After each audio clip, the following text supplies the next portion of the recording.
ओम नमः शिवाय। ओम नमः शिवाय। ओम वंदे देवमापतिं सुरगुरुं वंदे जगत्कारणं वंदे पन्नगभूषणं जगधरं वंदे पशूनां पतिं वंदे सूर्यशशाङ्कवर्णनयनं वंदे मुकुन्दप्रियं वंदे भक्तजनार्तिहं च वरदं वंदे शिवं शंकरं।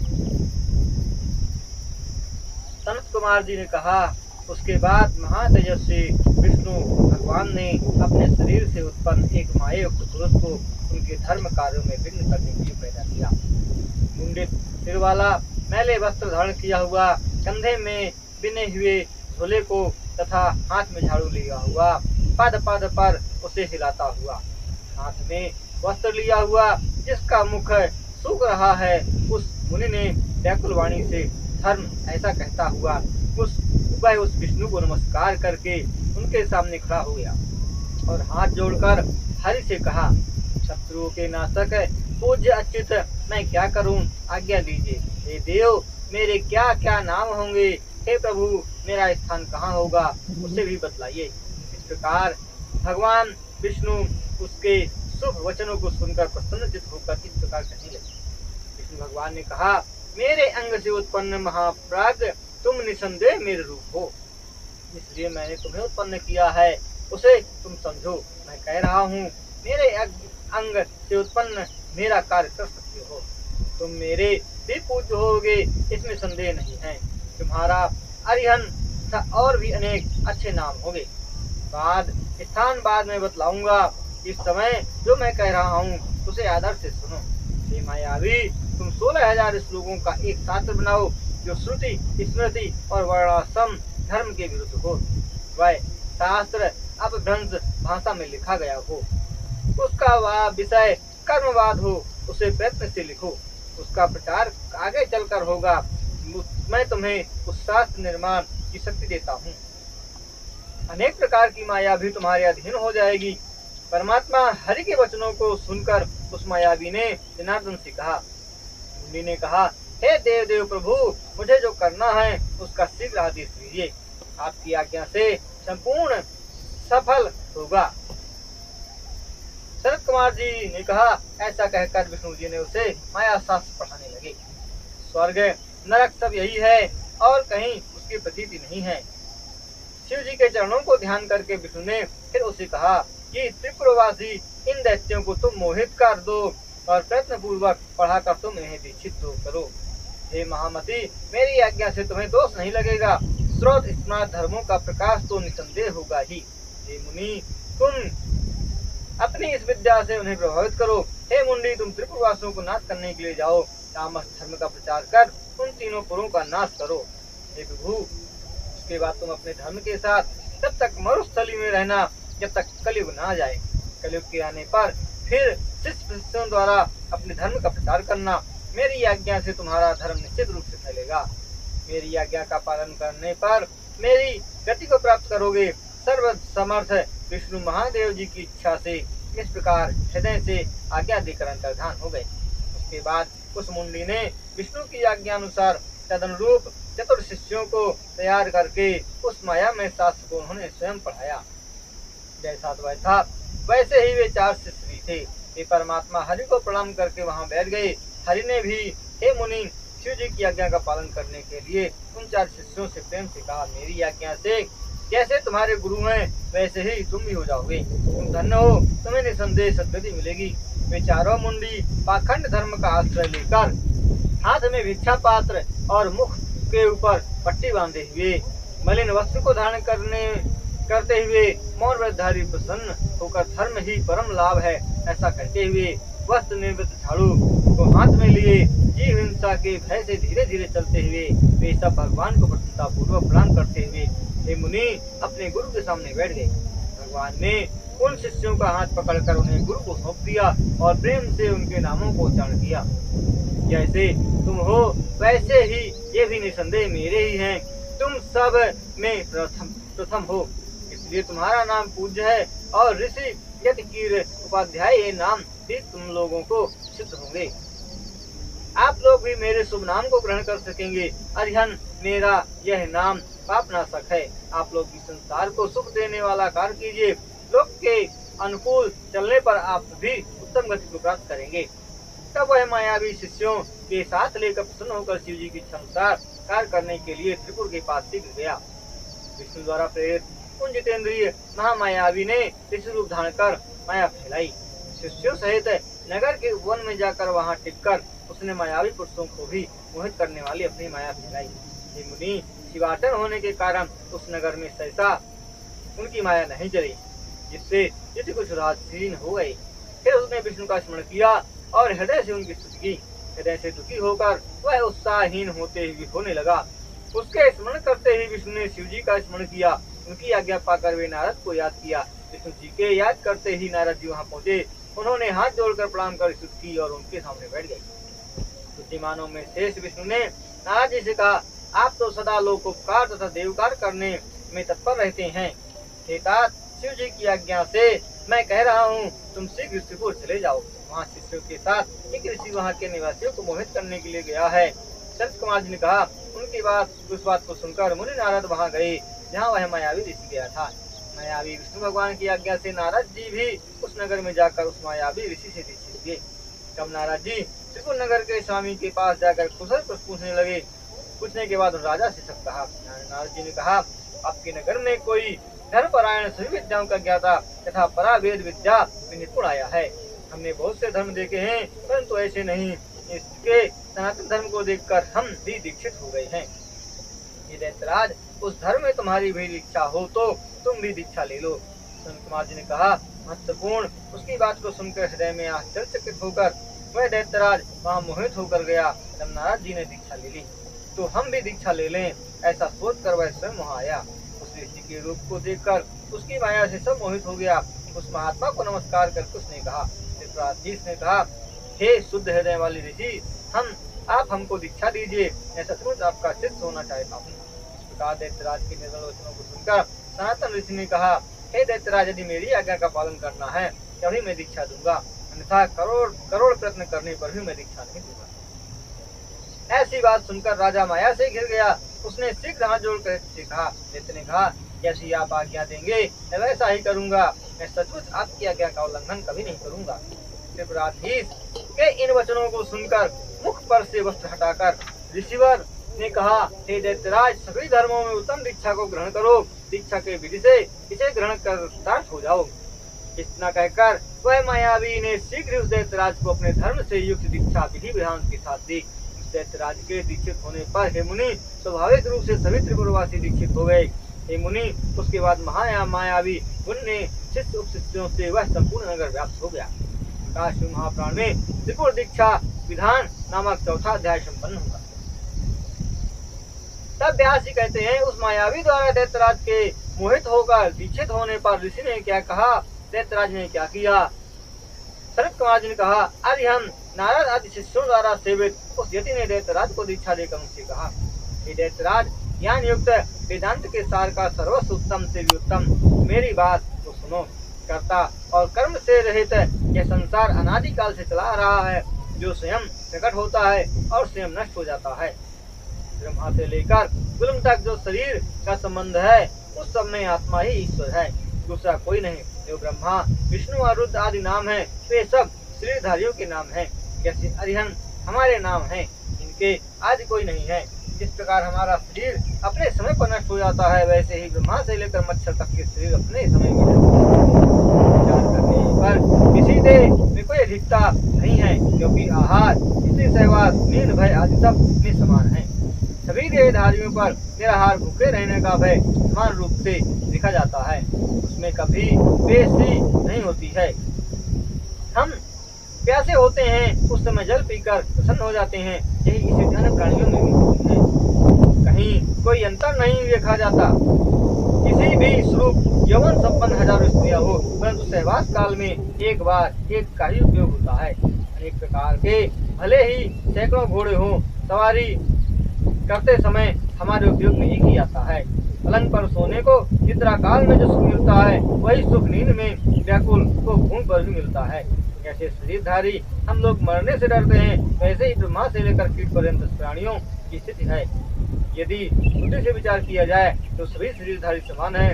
हम निश्चय करके किसी को भी नहीं, कभी किसी की हिंसा नहीं करनी चाहिए और दया करने के बराबर संसार में दूसरा धर्म नहीं है। इसलिए सभी मनुष्यों को जीव दया करनी चाहिए। एक जीव की रक्षा करने पर तीनों लोगों की रक्षा होती है और मारने पर तीनों लोगों को मारने का पाप लगता है। तथा मारे नहीं, रक्षा करें।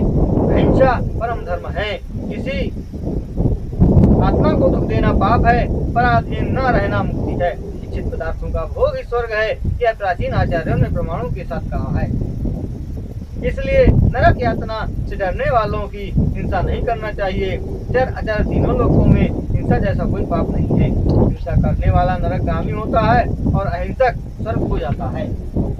झोले फलों को देने वाले दान कहे गए हैं, किंतु अभय दान के समान दूसरा कोई दान नहीं है। प्राचीन ऋषियों के ने विचार कर इस लोक में 4 दान कहे गए हैं, जो इस लोक तथा परलोक में सुख देते हैं। भयभीत को अभय दान, रोगियों को औषधि दान, विद्यार्थियों को विद्या दान और भूखे को अन्न दान। और जो दान अनेक मुनियों ने कहे हैं, वे सभी जीव को अभय दान देने की तुलना में कुछ नहीं है। मणि मंत्र औषध के बल तथा प्रभाव का विचार किए बिना नाम और अर्थ को कमाने के लिए प्रयत्न से उसका अभ्यास करें। बहुत सा धन कमाकर द्वादशायतनों यानी बौद्ध मत के अनुसार मन बुद्धि आदि 12 पूजा के स्थानों का चारों ओर से पूजा करना चाहिए। दूसरे की पूजा करने से क्या लाभ है? 5 कर्मेंद्रिया, 5 ज्ञानेंद्रिया, मन और बुद्धि, इन्हीं को द्वादश कहते हैं। प्राणियों के लिए स्वर्ग नरक सब यही है और कभी नहीं। सुख को स्वर्ग कहते हैं और दुख को नरक। सुखों का सेवन करते हुए जो मृत्यु होती है, तत्व विचारक लोग इसी को मोक्ष कहते हैं। तत्व चिंतन वासनाओं सहित कष्टों के नाश तथा अज्ञान से मुक्ति को ही मोक्ष कहते हैं। वेद विद्वान इस श्रुति को प्रमाणित कहते हैं। न किसी की हिंसा करे और न किसी की हिंसा में प्रवृत्त हो। अग्निहोत्र यज्ञ में जो पशु वध किया जाता है, वह भ्रम तथा असत व्यवहार है। उसे ज्ञानवान पुरुष प्रमाणिक नहीं मानते हैं। आश्चर्य है, पेड़ों को काटकर, पशुओं को मारकर, खून का कीचड़ बनाकर और आग में तिल और घी जलाकर लोग स्वर्ग की प्राप्ति की इच्छा करते हैं। इस प्रकार से अपने मत का वर्णन कर सभी नगरवासियों को सुनाकर वह यति फिर आदर से कहने लगे, देह को सुख देने वाली प्रत्यक्ष वस्तुओं में ही सदैव विश्वास करना चाहिए। वेद से परे तथ्य बौद्ध शास्त्रों में कहे गए हैं। आनंद ही ब्रह्म का रूप है और वेदों में जो यह कहा गया है वह ठीक है। झूठे ही अनेक देवताओं की कल्पना करना उचित नहीं है। जब तक यह शरीर स्वस्थ है, तब तक ये इंद्रियां विकृत नहीं हुई, जब तक बुढ़ापा दूर है, जब तक सुख भोगों का भोग करना चाहिए। अस्वस्थ हो जाने पर, इंद्रियों के असमर्थ हो जाने पर तथा वृद्धावस्था आ जाने पर फिर सुख कहाँ है? अतः सुख चाहने वालों को चाहिए कि वे याचकों को अपना शरीर भी दे दें। जिसका जन्म याचक के मन को प्रसन्न करने के लिए नहीं हुआ, उसी के यह पृथ्वी गोचर होती है, न कि समुद्र वन पर्वतों से। आप यह शीघ्र शरीर जाने वाला है, संचित धनों का नाश होने वाला है, ऐसा विश्वास कर मनुष्य देह से सुखी रहे। यह शरीर कुत्ते कौवे कृमियों का आहार है और भस्म होने पर समाप्त हो जाता है, ऐसा वेद में कहा गया है। लोक में जो यह जाति वेद कहा गया है वह सब झूठ है। मनुष्य सामान्य में कौन उत्तम और कौन अधम है? प्राचीन पुरुष कहते हैं कि सृष्टि ब्रह्मा से आरंभ है, उसके दक्ष तथा मरीचि पुत्र हुए हैं। मरीचि पुत्र कश्यप ने दक्ष प्रजापति की 13 सुंदरी कन्याओं से वैदिक विधि से विवाह किया। इस समय से थोड़ी बुद्धि तथा पराक्रम वाले पुरुष यह गम्य है, यह अगम्य है, इस प्रकार का व्यर्थ विचार करते हैं। ब्रह्मा के मुख, बाहु और उरु में एक साथ ये चारों वर्ण उत्पन्न हुए। प्राचीनों की कल्पना सोचने पर ठीक नहीं लगती। एक व्यक्ति के एक ही शरीर से यदि 4 पुत्र पैदा हुए तो क्या वे भिन्न भिन्न वर्णों के ही होंगे? इसलिए यह वर्ण विभाग समझ में नहीं आता। इसलिए मनुष्यों में कहीं कोई भेद किसी को नहीं मानना चाहिए। संत कुमार जी ने कहा, हे मुनि, दैत्यराज तथा नगर वासियों के से इस प्रकार कहकर उस मुनि ने अपने शिष्यों के साथ आधार पूर्वक वेद धर्मों का नाश कर दिया। पति पिता रूपी महान स्त्री धर्म का और हितेंद्रिय रूप पुरुषों का धर्म खंडन कर दिया। देव धर्म, श्राद्ध धर्म, यज्ञ व्रत, तीर्थ श्राद्ध आदि खंडन किया। विधि पूर्वक शिव पूजा, लिंग पूजा, विष्णु सूर्य गणेश आदि की पूजाओं का खंडन किया। मायावियों में श्रेष्ठ उस यति ने स्नान दान पर्वत काल आदि का विशेष रूप से खंडन किया। हे नारद, अधिक क्या कहूँ, मायावी मुनि ने जितने वैदिक धर्म थे उन सबको दूर कर दिया। यति धर्म का सहारा लेकर सभी त्रिपुरासुर की स्त्रियों ने पति सेवा आदि के विचारों को छोड़ दिया। सबको वश में कर लेने वाली वशीकरण विद्या का आभास करके पुरुष पराई स्त्रियों में और अपने मनोरथों को सफल करने लगे। निवास की स्त्रियां, राजकुमार, नगरवासी स्त्री पुरुष उनमें सभी मोहित हो गए। इस प्रकार सभी नगरवासियों ने अपने धर्म से विमुख हो जाने पर अधर्म प्रसन्न होकर फैलने लगा। देवदेव प्रभु विष्णु की आज्ञा तथा माया से स्वयं देवता भी त्रिपुर के नगर में प्रविष्ट हो गई। इस लक्ष्मी को उसने अपने तपोबल से आदर के साथ देवेश्वर से प्राप्त किया था। वह ब्रह्मा जी के आदेश पर उन्हें छोड़कर चली गई। विष्णु की माया से रचित इस प्रकार के बुद्धिमोह को छोड़ क्षण भर में दैत्यों को देकर नारद मुनि कृतार्थ हो गए। उतने समय तक नारद जी ने भी मायावी रूप धारण किया था, किंतु परमेश विष्णु की कृपा से ही वे विकार युक्त नहीं हुए। हे शिव जी, हे मुनि, शिव जी की इच्छा से मैं तथा भाइयों के साथ दैत्यराज त्रिपुरासुर भी शक्ति हो गए। काशी महापुराण में त्रिपुर मोहन नामक 5वां अध्याय संपन्न हुआ। तब व्यास जी कहते हैं, हे विभु, सनत कुमार जी भाइयों तथा नगरवासियों के सहित उस दैत्यराज के मोहित हो जाने पर फिर क्या हुआ उसे आप कहिए। सनत कुमार जी कहते हैं, त्रिपुर दैत्य के उस प्रकार हो जाने पर, शिव पूजा छोड़ देने पर, पतिव्रत धर्म के नष्ट हो जाने पर, दुराचार के आरंभ हो जाने पर लक्ष्मीपति विष्णु भगवान यथार्थ होकर देवताओं के साथ शिव जी से कहने के लिए कैलाश गए। जब विष्णु जी देवताओं के साथ शिव जी के पास पहुँचे, उसी समय समाधि में स्थित ब्रह्मा जी ने मन से यह वृतांत जान लिया। तब उत्तम स्त्री द्वारा उस उत्तम विष्णु जी ने शिव जी की स्तुति की। विष्णु जी ने कहा, महेश्वर, देव परमात्मा नारायण रुद्र ब्रह्मा और ब्रह्म आपको नमस्कार है। इस प्रकार स्तुति करके महादेव जी को दंडवत प्रणाम कर दक्षिणामूर्ति रुद्र का जल में स्थिर होकर अपने प्रभु परमेश्वर शिव जी का स्मरण करते हुए विष्णु ने 50 लाख व्यक्त किया। उस समय देवताओं का मन भी शिव जी की ओर आकृष्ट था। देवता ने कहा, परमात्मा शिव जी सबके दुखों को दूर करने वाले रुद्र नीलकंठ चैतन्य रूप रचयिता आपको नमस्कार है। इस प्रकार की आपत्तियों को दूर करने वाले आप ही हमारे रक्षक हैं। देवताओं के शत्रुओं का नाश करने वाले आप हमारे परम हैं। आप ही आदि हैं और आप ही अनादि हैं। आनंद और अक्षय रूप प्रभु प्रकृति से और पुरुष से भी श्रेष्ठ आप ही हैं। आप संसार के स्वामी हैं। आप ही संपूर्ण संसार के कर्ता भर्ता हर्ता हैं। आप ही ब्रह्मा विष्णु स्वरूप हैं तथा आप सप्तरज रूप हैं। आप ही संसार के तारक हैं। आप सबके अविनाशी स्वामी हैं। आप परदाता, वाणी में तथा वाच्यवाचिका से रहित हैं। योग विद्या में श्रेष्ठ योगी मुक्ति की प्रार्थना ईशान आप सही करते हैं। आप ही योगियों के हृदय रूप कमल में निवास करते हैं। वेद आपको पर ब्रह्म स्वरूप तत्व तेजो राशि और प्राप्त कहते हैं। हे विभु, आपको ही संसार में परमात्मा कहते हैं। हे सर्व सर्वात्मा त्रिलोकाधिपति भव आप ही सब हैं। हे जगत गुरु, आपको छोटे से छोटा, बड़े से बड़ा देखा, सुना, स्तुति किया तथा जाना गया है। कहा जाता है, आप सब ओर से हाथ पैर, आंख, सिर, मुख, कान, नाक का रूप हैं। अतः हम आपको चारों ओर से नमस्कार करते हैं। सर्वज्ञ, सर्वव्यापी, सर्वेश्वर, खुले हुए विश्वरूप विरूपाक, आपको चारों ओर से मैं नमस्कार करता हूँ। सर्वेश्वर, संसार के स्वामी, सत्य शिव, सर्वश्रेष्ठ, करोड़ों सूर्यों के समान प्रकाशमान, आपको सभी ओर से मैं प्रणाम करता हूँ। संसार के देवता, आदि अंत रहित, 36 गुणों से युक्त, सबको प्रवृत्त कराने वाला, आपको सब ओर से नमस्कार है। प्रकृति को प्रवृत्त करने वाले आप सबके प्रपितामह, सबके देहों के स्वामी, आपको चारों ओर से नमस्कार है। वेद तथा वेदों को जानने वाले, आपको सबका निवास स्थान वरद, स्वयंभू, श्रुति, सारवेदता कहते हैं। जो आपने अनेक बार लोक में किया है वह हम देख नहीं सकते, किंतु देवता, असुर, ब्राह्मण, जंगम, सावर उसका कर्ता आपको ही कहते हैं। हे शिव, देवताओं के प्रिय, असुरों को क्षण भर में मारकर त्रिपुरासुर से पीड़ित अनन्य गति हम देवताओं की रक्षा कीजिए। हे परमेश्वर, हम वे सब आपकी माया से मोहित हो चुके हैं। विष्णु द्वारा कही गई युक्ति से हे प्रभु वे धर्म मुक्त हो चुके हैं। हे भक्तवत्सल, वे हमारे भाग्य से शैव धर्म को छोड़कर बौद्ध धर्म का आश्रय ले चुके हैं। हे शरण देने वाले, आप सदा देवताओं का कार्य करते हैं। हम आपके शरण में आए हुए हैं। जैसी आपकी इच्छा हो वैसा कीजिए। सनत कुमार जी ने कहा, इस प्रकार शिव जी की स्तुति करके देवता हाथ जोड़कर दीन भाव से सिर झुकाकर सामने खड़े हो गए। इस प्रकार इंद्र आदि देवताओं ने स्तुति की और विष्णु के जप के प्रसन्न होकर सर्वेश शिव जी प्रसन्न होकर बैल पर सवार होकर वहां आए। नंदी से उतर कर विष्णु को गले मिलकर प्रसन्न होकर शिव जी ने नंदी के पीठ पर हाथ रखकर सब देवताओं को देखा। कृपा दृष्टि से देवताओं को देखकर पार्वती पति शिव जी ने विष्णु जी से गंभीर वाणी से कहा। शिव जी ने कहा, हे सुरेश्वर, मैं इस देव कार्य को समझ गया हूँ। विष्णु जी के तथा बुद्धिमान नारद के माया बल को भी समझ गया हूँ। हे देवश्रेष्ठ, मैं उन अधर्मी दैत्यों के स्वामी त्रिपुर का नाश अवश्य करूंगा। इस समय सभी त्रिपुरवासी दैत्य मेरी भक्ति से रहित हैं। शिव जी के वचनों को सुनकर हे मुनिवर, सभी देवता उदासीन हो गए।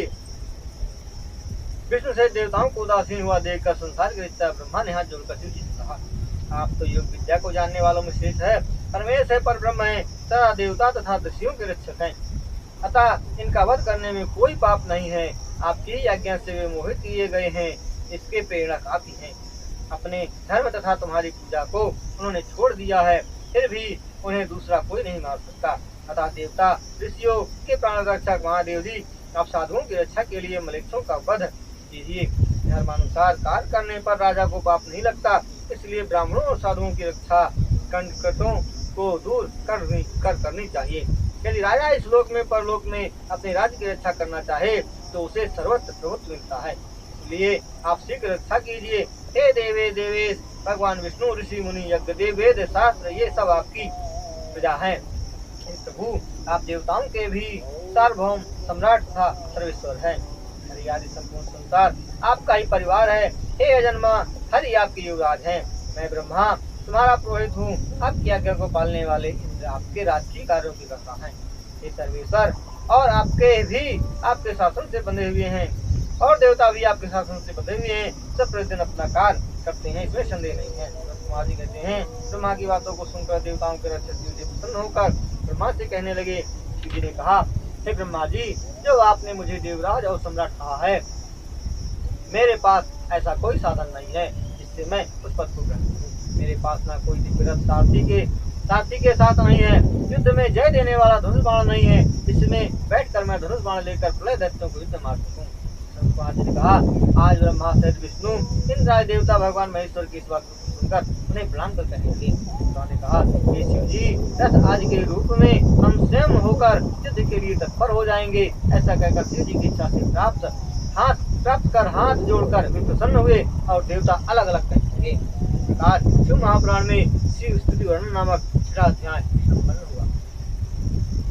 तब सनत कुमार जी कहते हैं, हे देवता आदि की बातों को सुनकर शरणागतों के हित चिंतक भक्त शिव जी ने प्रेम से उनकी प्रार्थना को स्वीकार किया। हे मुनि, इसी बीच मैं अपने दोनों पुत्रों को लेकर पार्वती जी वहाँ आई। यहाँ देवताओं के साथ शिव बैठे थे। पार्वती जी को आई हुई देखकर विष्णु आदि सभी देवताओं ने आश्चर्यचकित होकर सावधानी से विनम्र होकर प्रणाम किया। हे मुनि, सबने शुभ लक्षण युक्त जय जयकार की। पार्वती जी के आने के कारण को न जानने से वे चुप रहे। आश्चर्य में स्थित देवी को सबने की। तब उन्होंने लीला चतुर अपने स्वामी से कहा। देवी ने कहा, हे पुत्र वालों में श्रेष्ठ प्रभु, उत्तम आभूषणों से शोभित सूर्य के साथ खेलते हुए कार्तिकों को देखिए। सनत कुमार जी ने कहा, इस प्रकार जगदम्बा के वचनों को सुनकर शिव जी स्कंद के मुख का अमृत पान करते हुए तृप्त नहीं हुए और अपने शिव जी के तेज से पीड़ित देवताओं की ओर उन्होंने ध्यान नहीं दिया। स्कंद को आलिंगन तथा उनका माथा सुनकर शिव जी अत्यंत प्रसन्न हुए। जगदम्बा भगवान शिव जी से कुछ मंत्रणा करके अनेक लीलाओं को करने में कुशल उठ खड़ी हुई। तब वह नंदी कार्तिकेय और पार्वती के साथ शिव के घर में समस्त देवताओं को प्रणाम कर किया जाता हुआ गया। बुद्धिमान महादेव जी के दरवाजे के समीप घबराए हुए अन्नमस्तक देवता, हे मुनि, बैठ गए। क्या करना चाहिए, कहाँ जाना चाहिए, कौन हमको सुख देगा? अरे हम तो मर गए, अब क्या होगा? एक दूसरे को देखकर इंद्र आदि देवता अत्यंत व्याकुल हो गए और अपने भाग्यों को धिक्कार देने लगे। हम लोग पापी हैं, अभागे हैं, कई दैत्यों के स्वामी भाग्यवान हैं। देवता लोग ऐसा कहने लगे। इसी बीच उनके शब्दों को सुनकर कुंभोदन नामक एक महान तेजस्वी शिव जी का गण वहाँ आया। उसने देवताओं को डंडे से मारा। वे सभी देवता भयभीत होकर हाय हाय करते हुए भागे। मुनि लोग व्याकुल होकर गिर पड़े। इंद्र व्याकुल होकर घुटनों के बल भूमि पर गिर पड़े। दूसरे देवर्षि व्याकुल होकर भूमि पर गिर गए। समान रूप से दुखी होकर देवता तथा मुनि सब मिलकर सदय हृदय ब्रह्मा विष्णु के पास गए। कश्यप आदि मुनि कहते हैं, यह भाग्य का बल है। संसार के दुखों को दूर करने वाले विष्णु से वे सब उस समय कहने लगे। कुछ ब्रह्मर्षि कहने लगे, हम लोगों ने दुर्भाग्य से यह कार्य समाप्त नहीं हुआ। कुछ लोग ये सोचकर आश्चर्य करने लगे कि ऐसा कैसे हो गया। हे मुनि, कश्यप आदि के इन वचनों को सुनकर देवता तथा मुनियों को आश्रित करते हुए विष्णु जी ने कहा, हे देव, हे देवताओं के स्वामियों। विष्णु जी ने कहा, हे देवताओं, हे मुनियों, मेरी बात को आदर के साथ सुनो। तुम लोग दुखी क्यों रहो हो? वे सब दुख को छोड़ो। हे देवताओं, बड़ों की आराधना करना सरल नहीं होता है, उसके आरंभ में दुख होता है। हे देवताओं, महान पुरुष अच्छी प्रकार समझ कर ही प्रसन्न होते हैं। शिव जी सभी देवगणों के स्वामी हैं। आप हृदय से विचारिए कि वे इतनी जल्दी कैसे बस में आ जाएंगे। पहले ओम, पीछे नमः, फिर शिवाय, फिर शुभम, फिर कुरकुरु, फिर शिवाय नमः। यानी ओम नमः शिवाय, शुभम कुरकुरु, शिवाय नमः। यह संपूर्ण मंत्र है। हे देवताओं, इस प्रकार इस मंत्र का सदा तुम लोग 1 करोड़ शिव जी की प्रसन्नता के लिए जप करो, तो वे तुम लोगों पर कार्य अवश्य करेंगे। हे मुनि, प्रभावशाली विष्णु के ऐसा कहने पर देवताओं ने उसी प्रकार शिव की आराधना प्रारंभ की। ब्रह्मा विष्णु आदि सभी देवता शिव जी का ध्यान करके देवताओं तथा मुनियों का कार्य सिद्ध करने के लिए जप करने लगे। हे मुनिवर, ध्यान धारण कर देवताओं ने शिव मंत्र का 1 करोड़ जप किया। इसी बीच में साक्षात शिव ने अपना वास्तविक रूप दिखलाकर शिव जी ने कहा, हे ब्रह्मा विष्णु देवताओं तथा मुनियों, तुम्हारे इस जप से मैं प्रसन्न हूँ, तुम इच्छित वर मांगो।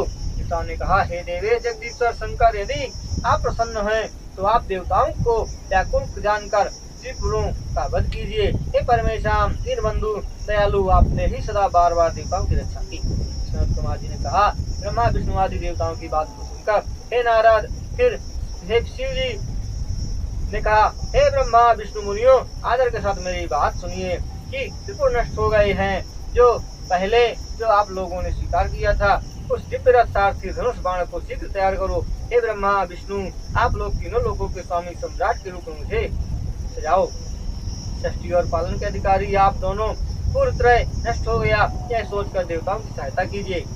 जिस मंत्र का आप लोगों ने जप किया था, वह मंत्र महान पुण्य देने वाला, मुझे प्रसन्न करने वाला, भक्ति मुक्ति तथा सभी कामनाओं को देने वाला, ऊंचे भक्तों को सुख देने वाला है। यह मंत्र धन है, यश को देने वाला, आयु को बढ़ाने वाला, स्वर्ग की कामना करने वाला है तथा सुख भोगों को देने वाला तथा निष्काम पुरुषों को मुक्ति देने वाला है। जो मनुष्य पवित्र होकर प्रतिदिन इस मंत्र का जप करता है, सुनता है या सुनाता है, सब उसके सब मनोरथ पूर्ण हो जाते हैं। सनत कुमार जी ने कहा, इस प्रकार परमात्मा शिव जी की बात सुनकर ब्रह्मा विष्णु आदि सभी देवता प्रसन्न हो गए। तब उनकी आज्ञा से विश्वकर्मा ने संसार के कल्याण के लिए सर्वदेव में दिव्य रत्न की रचना की। इस प्रकार शिव महापुराण में देव स्तुति वर्णक नामक 7वां अध्याय संपन्न हुआ। तब व्यास जी कहते हैं, हे सर्वज्ञ सर्वमति शिव भक्तों में श्रेष्ठ तात सनत कुमार, तुमने यह शिव जी की अद्भुत कहानी सुनाई है। अब तुम उस रथ का निर्माण की चर्चा करो जिसे विश्वकर्मा ने शिव जी के लिए देव में बनाया है। सूत जी ने कहा, व्यास जी के इन वचनों को सुनकर मुनिवर सनत कुमार ने शिव चरण कमलों का ध्यान करके कहा, हे मुनि महान बुद्धिमान व्यास जी, अब मैं अपनी बुद्धि के अनुसार शिव जी के चरण कमलों का स्मरण कर रथ निर्माण प्रकार कहता। विश्वकर्मा ने भगवान शिव जी का सर्वलोक में दिव्य रथ आदर पूर्वक बनाया। वह पंच महाभूतों से युक्त सोने से बनाया हो गया था। रथ के दाहिने पहिए में सूर्य, बाएं में चंद्रमा बना था।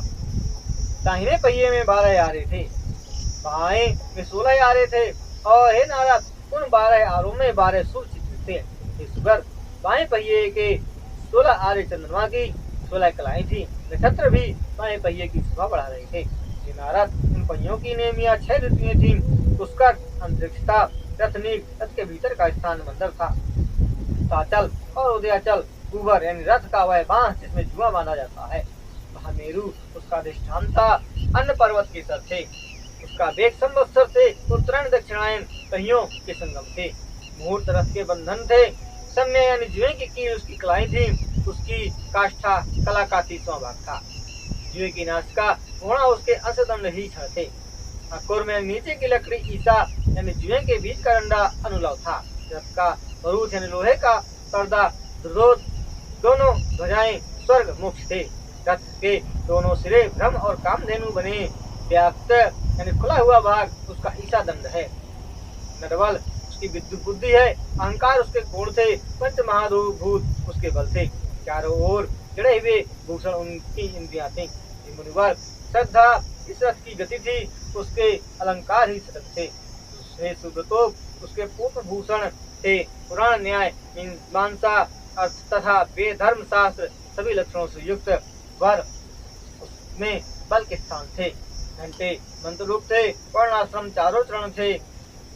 1000 फणों से शोभित अनंत नाग उसका बंधन था। दिशा विदिशा इसके पैर थे। रत्न जैसे स्वर्ण पताकाएं इसके पुष्कर आदि थे। चारों समुद्र इस रथ को ढाकने के वस्त्र थे। उस समय सभी आभूषणों से विभूषित होकर गंगा आदि नदियां स्त्रियों का रूप धारण कर हाथों में चवर लेकर वहां उपस्थित थी। अलग अलग स्थानों पर बैठकर रथ की शोभा बढ़ाने लगी। वह आदिवायु के 7 स्कंध उस रथ की स्वर्ण में 7 सीढ़ियां बनी। लोक की तलहटी तल्लोक के निवासी थे। ब्रह्मा जी उसके सारथी थे। देवता लगाम पकड़े हुए थे। उस ब्रह्मा का प्रतोक यानी चाबुक ओंकार था, जिसका देवता ब्रह्म था। आकाश उसका छत्र था और मंत्राचल बगल में दंड लेकर चलने वाला था। पर्वतराज से मेरु उसका धनुष था। उसकी डोरी स्वयं शेष नाग थे। वेद स्वरूप वाली सरस्वती देवी उसका घंटा बनी। उसके महान बाण तेजस्वी भगवान विष्णु बने। अग्निदेव उसके अग्र भाग में के शल्य बने। हे मुनि, चारों वेद उस रथ के घोड़े बने। शेष ज्योतियां उसके आभूषण बने। इससे उत्पन्न उसकी सेना बनी। सभी प्रकार की वायु उसके बाजीगर बने। यह सारी महर्षि उसे ढोने लगे। हे मुनिवर, अधिक कह कर क्या लाभ, मैं संक्षेप में कहता हूँ। ब्रह्मांड में जो कुछ भी वस्तु थी वह सब रथ में लगी हुई थी। ऐसा समझो, बुद्धिमान विश्वकर्मा ने ब्रह्मा विष्णु की आज्ञा से भली भांति एक सुंदर रथ का निर्माण किया था। इस प्रकार शिव महापुराण में रथ आदि युद्ध प्रकार वर्णन नामक 8वां अध्याय संपन्न हुआ। तब सनत कुमार जी कहते हैं, इस प्रकार महान दिव्य विविध आश्चर्य युक्त रथ में वेद रूपी घोड़े को जोतकर रथ ब्रह्मा जी ने शिव जी को समर्पित किया और विष्णु आदि देवताओं के सम्मानीय शिव जी की बहुत प्रार्थना करके उन्हें रथ में बैठाया। फिर रथ प्रकार युक्त दिव्य रथ में सर्वदेव में ब्रह्मा प्रभु शिव जी आरूढ़ हुए। उस समय ब्रह्मा विष्णु आदि देवता, लोकपाल देवता, ऋषि गंधर्व तथा पन्नग शिव जी की स्तुति करने लगे। नृत्य गीत कुशल अप्सराओं द्वारा वे घिरे हुए थे। वर देने वाले शिव जी अपने सारथी को देखकर शोभित हुए।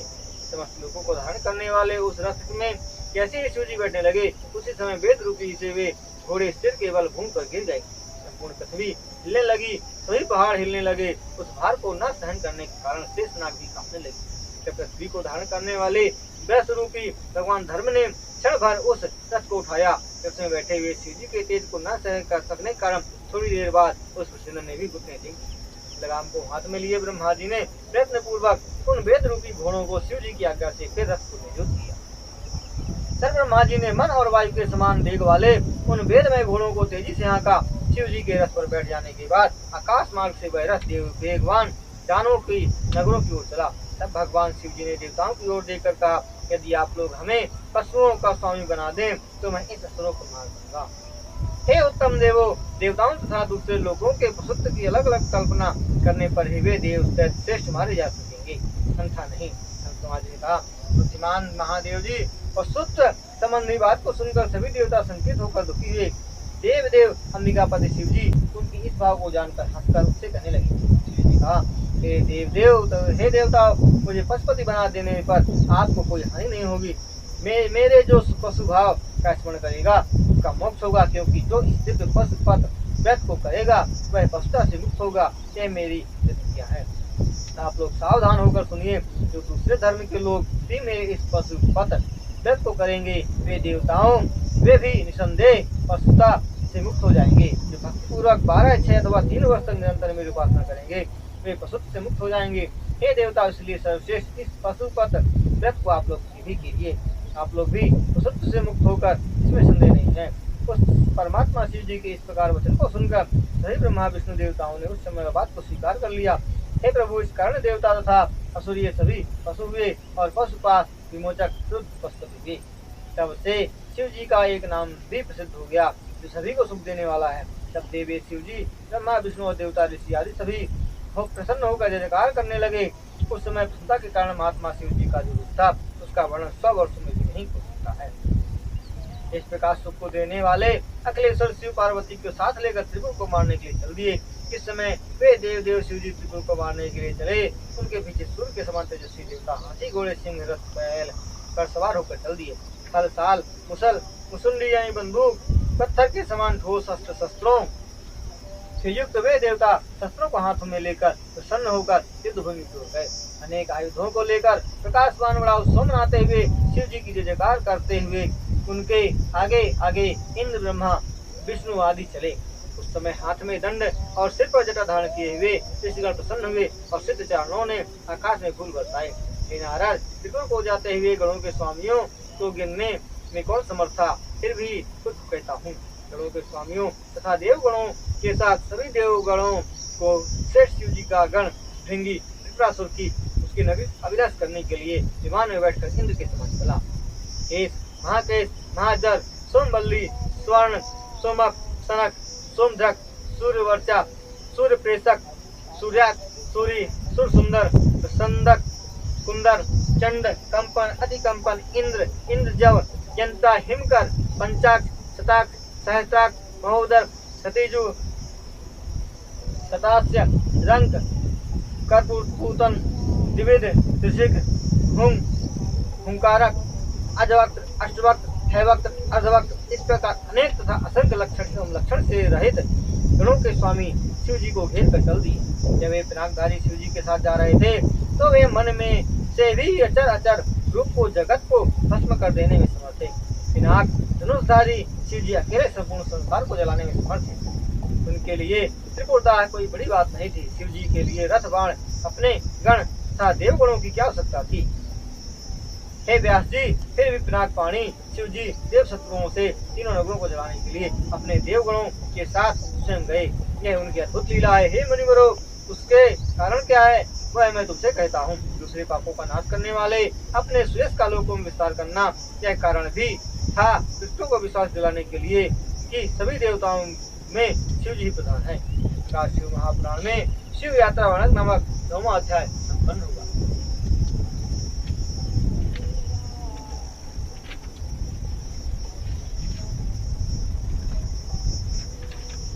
तब सनत कुमार जी कहते हैं, उसके बाद सभी उपकरणों के साथ रथ में विराजमान महादेव जी शिव जी देवताओं के लिए तैयार हो गए। शत्रुओं के तीनों नगरों को जलाने शीर्ष स्थान में चढ़कर बाण को चढ़ाकर धनुष को ठीक करके आश्चर्यजनक प्रत्यालीढ़ नामक आसन पर उन्हें साधा। दष्ट मुष्टि से उस धनुष को पकड़कर दृष्टि से दृष्टि डालकर शिव जी निश्चल होकर 100,000 वर्ष वहां स्थिर रहे। उनके अंगूठे पर गणेश जी स्थित होकर प्रतिक्षण विघ्न कर रहे थे, जिससे शिव जी का लक्ष्य नगरों में प्रवेश नहीं कर पा रहा था। तब धनुष बाणधारी पंचकेश त्रिपुराक शिव जी ने सुखदायक आकाशवाणी सुनी। संसार के स्वामी शिव जी, जब तक आप गणेश जी की पूजा नहीं करेंगे तब तक आप इन नगरों का विनाश नहीं कर सकेंगे। यह सुनकर अंधकासुर के नाशक शिव जी ने भद्रकाली को बुलाकर गणेश जी की पूजा की। यथाविधि पूजा करने के बाद गणेश जी के प्रसन्न होने पर भगवान शिव जी ने आकाश में देखा कि तारक दैत्य के पुत्रों को ये तीनों नगर आपस में सटे हुए हैं। कुछ ऐसा कह रहे हैं, पर ब्रह्म देव के सबसे उपासना योग्य शिव जी भी कार्य सृष्टि दूसरी कृपा से हो, यह बात समझ में नहीं आती। वे तो स्वतंत्र परब्रह्म सगुण निर्गुण किसी के दृष्टिगोचर न होने वाले स्वामी परमात्मा तथा निरंजन हैं। वे स्वयं पंचदेव स्वरूप हैं, पंचों देवताओं के उपासना योग्य हैं, परम प्रभु हैं। उन्हें किसी की उपासना करने की आवश्यकता नहीं है। वे ही सबकी उपासना योग्य हैं। अथवा हे मुनि, देव देव भरत शिव जी की लीला से सब कुछ होना संभव है। महादेव जी जब गणेश जी की पूजा कर चुके तब उसी समय तीनों नगर एक साथ मिल गए। हे मुनि, तीनों नगरों के एक साथ मिल जाने पर देवताओं तथा महात्माओं के मन में असंतोष हुई। जब सभी देवता सिद्धगण महर्षि जय जयकार करते हुए शिव जी की स्तुति करने लगे, संसार के स्वामी ब्रह्मा विष्णु ने भी कहा, दैत्यों का वध करने में का समय आ गया है। हे महेश्वर, हे प्रभु, इस समय तारकासुर के तीनों पुत्रों के नगर एक साथ हो गए हैं। अब आप देवताओं के कार्य को कीजिए। जब तक ये नगर फिर अलग अलग नहीं हो जाते तब तक आप बाण छोड़कर त्रिपुर को भस्म कर डालिए। उसके बाद शिव जी ने धनुष की डोरी चढ़ाई और बाण रखा। पूज पशुपतास्त्र का त्रिपुरदाह के लिए ध्यान किया। उत्तम लीला निपुण महादेव ने उसे किसी कारण से निरादर की दृष्टि देखा। निरूपाक परम ईशान तीनों पुरों के क्षण भर में भस्म करने में समर्थ हैं और सज्जनों के रक्षक हैं, ऐसा जानना चाहिए। ये देवेश शिव ने अपने देखने मात्र से ही तीनों लोगों को भस्म करने में समर्थ है। केवल आप हमारे यश की रक्षा करने के लिए बाण प्रहार करें। इस प्रकार ब्रह्मा विष्णु आदि समस्त देवताओं ने शिव जी की स्तुति की और उन्होंने बाण द्वारा त्रिपुरदाह की इच्छा की। इस समय वह चिर अभिलिषित मूर्त आया अद्भुत धनुष की डोरी को खींचकर उसकी असह्य टंकार की, महान असुरों को बुलाकर और अपना नाम सुनाकर करोड़ों सूर्यों के समान प्रकाश युक्त घोर बाण उन्होंने छोड़े। आग के समान जलते हुए पापनाशक विष्णुमय उन बाण में त्रिपुर में स्थित उन दैत्यों को जला दिया। चारों समुद्रों तक फैले हुए वे तीनों नगर जलकर भूमि पर राख के रूप में आ गए। शिव जी की उपासना को छोड़ देने के कारण सैकड़ों दैत्य उस बाण की अग्नि से हाहाकार करते हुए जल गए। भाइयों के साथ मरते हुए उस तारकाक्ष ने मरते समय अपने प्रभु भक्तवत्सल शिव जी का स्मरण किया। परम भक्ति से युक्त होकर अनेक बातें कहता हुआ महादेव जी को देखकर मन में कहा, तारकाक्ष ने कहा, हे शिव जी, मैंने जान लिया है कि आप हम सभी बंधुओं पर प्रसन्न हैं, फिर इसी प्रकार भी आप हमें कब जलाएंगे। आज हमने आपका वह दर्शन पाया है जो देवताओं तथा असुरों के लिए दुर्लभ है। तब प्रत्येक जन्म में हमारी बुद्धि आपकी ही ओर लगी रहे, ऐसा हे मुनि। ऐसा कहते हुए दानव शिव जी की आज्ञा से उस अग्नि द्वारा जल गए। हे व्यास जी, और जो भी बालक वृद्ध दानव वहाँ थे वे सब शिव जी की आज्ञा से जलकर राख हो गए। वहाँ जो स्त्री पुरुष वाहन आदि थे वे सब भी उस अग्नि से ऐसे जले जैसे कल्प के अंत में संसार चल जाता है। कुछ उत्तम रानियां पतियों के गलों में बाहें डाली हुई थी, कुछ सोई हुई थी, कुछ पति के सहवास से थकी हुई थी, कोई अर्धजले जल गए थे, किंतु वे भी मोह से मूर्छित हो गए। उस घोर त्रिपुरदार अग्नि से कोई छोटी वस्तु भी नहीं ऐसी थी, भले ही वह स्थावर हो या जंगम हो, वे सब जल गई। केवल अविनाशी विश्वकर्मा मैं दैत्य से उससे बचा। वह देवताओं का विरोधी नहीं था, इसलिए शिव जी के तेज से उसकी रक्षा हो गई। शिव जी के शरण में आई हुए भक्त की वे विपत्ति में भी रक्षा करते हैं। दैत्य हो या अन्य प्राणी हो, इसका कभी भी भले बुरे के साथ हो जाता है तो दंड बुरे को ही मिलता है। इसलिए सज्जनों को यथासंभव प्रयत्न करना चाहिए जिससे भक्ति भाव बढ़े। निंदा करने से विनाश होता है, अतः ऐसा कर्म न करे। फिर कभी त्रिपुरवासियों के संयोग नहीं होना चाहिए। यदि भाग्यवश ऐसा हो जाए तो अति उत्तम है। जो दैत्य बंधु बांधवों के साथ उस समय शिव जी की पूजा कर रहे थे, वे शिव पूजा के प्रभाव के बाद शिव जी के गणाधीश हुए। इस प्रकार शिव महापुराण में त्रिपुरदाह वर्णन नामक 10वां अध्याय संपन्न हुआ। वंदे देवमापतिं सुरगुरुं वंदे जगत् कारणं वंदे पन्नग भूषणं रगधरां वंदे पशूनां पतिं वंदे सूर्य शशांकि वनिनयनं वंदे मुकुंद प्रियं वंदे भक्तजनाप्रियं च वरदं वंदे शिवम्।